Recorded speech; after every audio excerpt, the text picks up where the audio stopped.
नमस्कार विद्यार्थी मित्रांनो, MPSC एडुकेटर यूट्यूब चॅनलमध्ये तुमचं स्वागत आहे.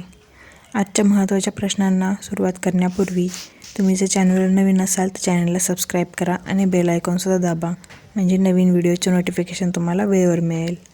चला तर मग आजच्या प्रश्नांना सुरुवात करूया.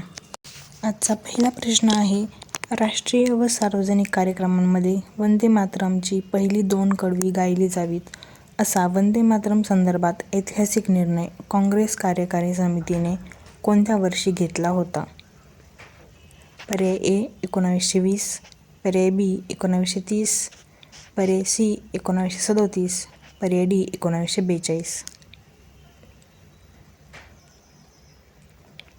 तर याचं उत्तर आहे 1937. प्रश्न क्रमांक 2, काँग्रेसचे मुख्यालय खालीलपैकी कोणत्या ठिकाणी आहे? ए टिळक भवन, बी इंदिरा भवन, सी स्वरूप भवन, डी आनंद भवन. याचं उत्तर आहे इंदिरा भवन. प्रश्न क्रमांक 3, जलसंवर्धन सप्ताह कोणाच्या जयंतीनिमित्त साजरा केला जात आहे? ए यशवंतराव चव्हाण, बी सुधाकरराव नाईक, सी महात्मा ज्योतिराव फुले, डी छत्रपती शाहू महाराज. तर याचं उत्तर आहे सुधाकरराव नाईक. प्रश्न क्रमांक 4 आहे, महावॉकेथॉन 2026 ही स्पर्धा किती किलोमीटर चालण्याची आहे? A 5 kilometre, B 6 kilometre, C 3 kilometre, D 10 kilometre. याचं उत्तर आहे 3 किलोमीटर. प्रश्न क्रमांक 5, belonging a journey of love हे आत्मचरित्र खालीलपैकी कोणाचे आहे? प्रियंका गांधी, सोनिया गांधी, प्रतिभाताई पाटील, सुषमा स्वराज. याचं उत्तर आहे सोनिया गांधी. प्रश्न क्रमांक 6, काँग्रेस नेत्या सोनिया गांधी यांचा जन्म खालीलपैकी कोणत्या देशात झाला होता? A Italy, B France, C England, D Bharat. याचं उत्तर आहे इटली. प्रश्न क्रमांक 7, महावॉकेथॉन 2026 वॉक फॉर वॉटर या स्पर्धेबाबत खालील विधाने विचारात घ्या. ए ही स्पर्धा जलसंवर्धन सप्ताहाचे औचित्य साधून आयोजित करण्यात आली आहे. बी सुधाकरराव नाईक यांच्या 129व्या जयंतीनिमित्त ही स्पर्धा घेण्यात येत आहे. सी या स्पर्धेचे अंतर 3 किलोमीटर इतके निश्चित करण्यात आले आहे. तर तीनही विधानं बरोबर आहेत, त्यामुळे याचं उत्तर असेल ABC सर्व बरोबर. प्रश्न क्रमांक 8, महात्मा फुले यांच्या समग्र वाङ्मयाचा अनुवाद एकूण किती भारतीय भाषांमध्ये केला जाणार आहे?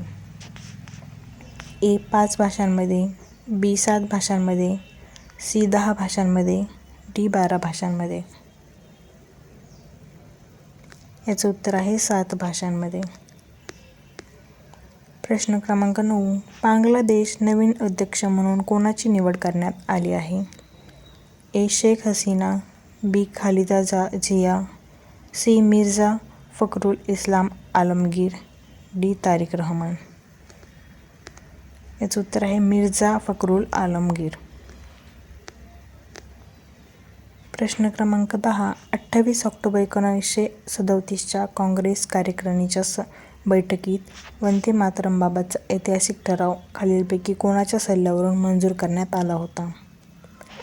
ए पंडित जवाहरलाल नेहरू, बी रवींद्रनाथ टागोर, सी नेताजी सुभाषचंद्र बोस, डी मौलाना आझाद. याचं उत्तर आहे रवींद्रनाथ टागोर. प्रश्न क्रमांक 11, 28 ऑक्टोबर 1937 रोजी CWCच्या बैठकीत वंदे मातरमबाबत मांडण्यात आलेल्या ठरावाला पाठिंबा देणाऱ्या किंवा मंजूर करणाऱ्या प्रमुख नेत्यांमध्ये खालीलपैकी कोणाचा समावेश होतो? ए पंडित नेहरू, सरदार पटेल, बी नेताजी सुभाषचंद्र बोस आणि मौलाना आझाद, सी गोविंद वल्लभ पंत आणि आचार्य नरेंद्र देव. तर याचं उत्तर आहे ABC सर्वच लोक आहेत ज्यांनी जो ठराव होता त्याला मंजुरी दिलेली होती.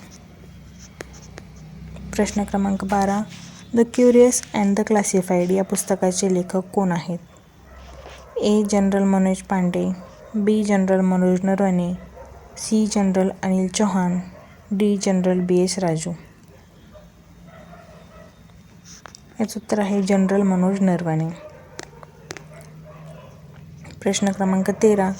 भारताला सर्वाधिक तेल पुरवठा करणारा प्रमुख देश कोणता आहे? A. Saudi Arabia, B. Iraq, C. Russia, D. UAE म्हणजे संयुक्त अरब अमिराती. याचं उत्तर आहे रशिया. प्रश्न क्रमांक 14. साखर उत्पादनात जगात दुसऱ्या क्रमांकावर असलेला देश कोणता? A. Bharat, B. Brazil, C. America, D. चीन. याचं उत्तर आहे भारत. प्रश्न क्रमांक 15. राष्ट्रीय परीक्षा संस्थेच्या परीक्षा पद्धतीत सुधारणा आणि पारदर्शकता आणण्यासाठी खालीलपैकी कोणत्या समितीची नियुक्ती करण्यात आली आहे? ए. डॉ.